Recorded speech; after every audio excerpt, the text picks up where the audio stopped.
Top quality और consistent performance के लिए सिर्फ सिल्वर पंप नाम याद रखना। સરસ આવ્યા છે સારો સુધારો અને 6 વર્ષના તળિયે મોંઘવારી જે છે તે આવી ચૂકી છે રિટેલ મોંઘવારી જેની સીધી અસર તો એ મોંઘવારીના આંકડાઓ પણ સ્ક્રીન પર બતાવી દઈએ અને રૂપિયામાં સરસ એક સુધારો જે આવ્યો છે તેને જોતા ગવર્નર સાહેબને જે કમ્ફર્ટ હવે આ મળી રહ્યું છે કેમ કે 4% જેટલો નીચે મોંઘવારી દર રહેશે તેટલી સરસ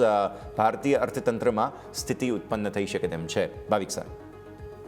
યસ અને ઇનફેક્ટ આના પહેલાં પણ આપણે જોયું હતું કે 2 વાર આરબીઆઈ રેટ કટ કર્યું છે તો હવે ધીમે ધીમે આઈ થિંક જ્યારે પણ રેટ કટ કરે છે તો એટલીસ્ટ એ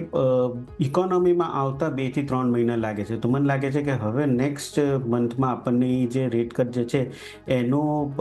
ફાયદો જે છે ઇકોનોમીમાં આવતા થશે પ્લસ આપણે ડોલર ઇન્ડેક્સ પણ જોઈએ તો ફરીથી 101ની નીચે આવી ચૂક્યો છે જે આપણે રૂપિયામાં હેલ્પ કરે છે અને આગળ જતાં આઈ થિંક આ વખતેનું જે વેધર ફોરકાસ્ટ પણ જે છે એ પણ સારું છે એટલીસ્ટ મોન્સૂનમાં અને જે અત્યારના મોંઘવારીના આંકડા ઓછા છે જેમ તમે કીધું એના લીધે એટલીસ્ટ આરબીઆઈને એક હજી પણ વિગલ રૂમ મળી રહી છે એક ઓર રેટ કટ કરવા માટેનું મને લાગે છે કે એક્સપેક્ટેશન છે કે આ વખતે પણ એક રેટ કટ કરશે અને પ્લસ બીજું જે છે હવે ઇન્ડિયા પાકિસ્તાનનું જે અનસર્ટનિટી નથી તો હવે ફરીથી જે ફોકસ છે ઇકોનોમી પર થઈ શકે છે એટલે આગળ જતાં મને લાગે છે કે રૂપિયો છે એમાં પણ હજી પણ થોડુંક સ્ટ્રેન્થ જોવા મળી શકે છે હાલ અત્યારના ડોલર ઇન્ડેક્સ 101ની નીચે છે અને હવે દેખાઈ નથી રહ્યો કે ડોલર ઇન્ડેક્સમાં કોઈ મજબૂતી આવે કારણ કે અનસર્ટનિટી ટ્રેડ ટેરિફની જે છે એ લગભગ ઓછી થઈ ગઈ છે તો રૂપિયો હવે દેખાઈ રહ્યો છે કે 85 થી 85.50 જે છે એ રેન્જમાં ટ્રેડ કરી શકે છે